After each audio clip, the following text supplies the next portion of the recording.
All right. Bria Knorr from RADICL here. I'm at the Unleash conference in Las Vegas. This is the last day. We're at our last live stream, and I think we've saved the best for last, Richard.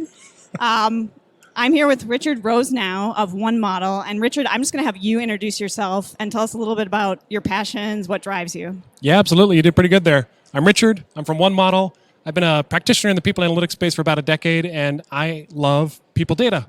I love people analytics, the community, the people, the work, everything about it. I get fired up. Yeah. And so I'm excited to be here to talk to you today. I love data too, and I love especially reading the things you write, Richard, because you get so into the technical sides, which I really love, but also that you always bring humans back into the equation. And I think that's a little bit unique sometimes in this space of people analytics. And some people may challenge this idea that data is humanizing. How do you think about that? Like, do you think data is humanizing, or can it be humanizing, and how? Yeah, absolutely. I think I owe some of that to, I started my career as an HRBP, and I always try to look for those people that started as HRBPs or got their time in HR and then kind of came into the people analytics space, because there's just a little bit of a different feel. I love all my friends that came in from other places too, but that sense of like having spent the time with the people from the HR perspective, it helps kind of keep that top of mind. But when I think about data, the real goal there is listening at scale. So thinking about it, like if you're a CEO, you've got 1,000 people in your organization. Can you have 1,000 conversations a day? No. A year? Probably not. It's like, how do you start to look deeper, and how do you understand what's going on, and how can you listen? Data plays that role to bring that to bear. Yeah, I totally agree with that. And you know, for RADICL, like we are obsessed with this idea of creating epic work experiences, and you can only do that if you're listening to people, right? And really understanding what's going on with them. You know, I get sort of my mind gets blown by this idea that we understand so much about our universe as a species, and humans, like in our DNA and our at the atomic level, and yet you go to a conference like this, and you go to a talk, and we're still like excited when we can get a head count right. Richard, I know you've talked a little bit about that the data is moving forward, and we're getting to a place where we can actually understand human motivation and human incentives, which is really what I think is important to understand about people at work. Can you tell us kind of where we are with that, and you know what's exciting about that in the future?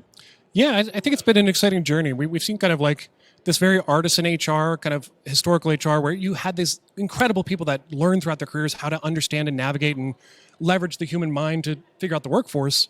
We've seen data kind of creep into the picture where it's like, hey, let's think about this in different ways. Let's reevaluate our biases. Let's think about how we can see things a little bit further than what a human could do.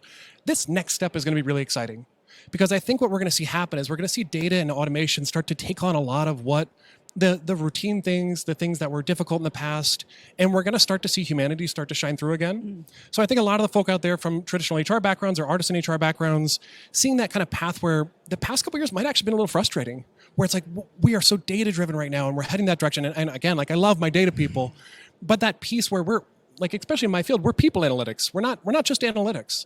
And that sense of being part of the HR community and driving things about the workforce and keeping people top of mind, we're going to see that emerge a little bit here now. So I see it. We're kind of going through our teenager phase where you look back and we were like, hey, mom and dad don't know what they're doing. Like, I'm out on my own. I'm going to figure this out with data.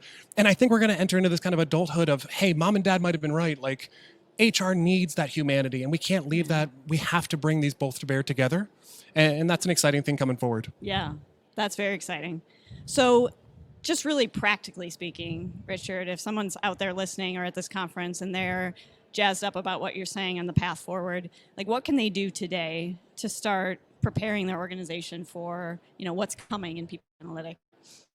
Yeah, it's a good question. I think it's one, like never lose sight of the people. I mean, again, it's not ones and zeros. It's humans with families and friends and people that are attached to the entire piece there. So making sure that that's top of mind and present for every one of the teams that you're involved with. And HR has always been good about that too. Like, I don't want to say that like I see teams that are not doing that today, but it's we got to make sure we hold on to that close as we head forward. Yeah. And I think the kind of practical piece, start where you are. That's always kind of the piece. Like, there's a lot of different technology and tools out there and things that can take you really, really far down the path, but start to blend that, bring your humanity, bring the data, come out of it with an understanding of how those blend together. I think that's the next step. Awesome. I'm excited. Me too. Richard, it's been great to have you here. If people are interested in hearing more, learning more, is there a place they can find you, follow you out there? Yeah, absolutely. I'm on LinkedIn. definitely find me there. Onemodel.co/blog. That's where a lot of our writings go out now. And really excited to connect with y'all. Awesome. Well, thanks again. This has Sure. been a great conversation. Enjoy the rest of Unleash if you're here. If you're not, hope to see you next year. And peace out. Bye, everybody.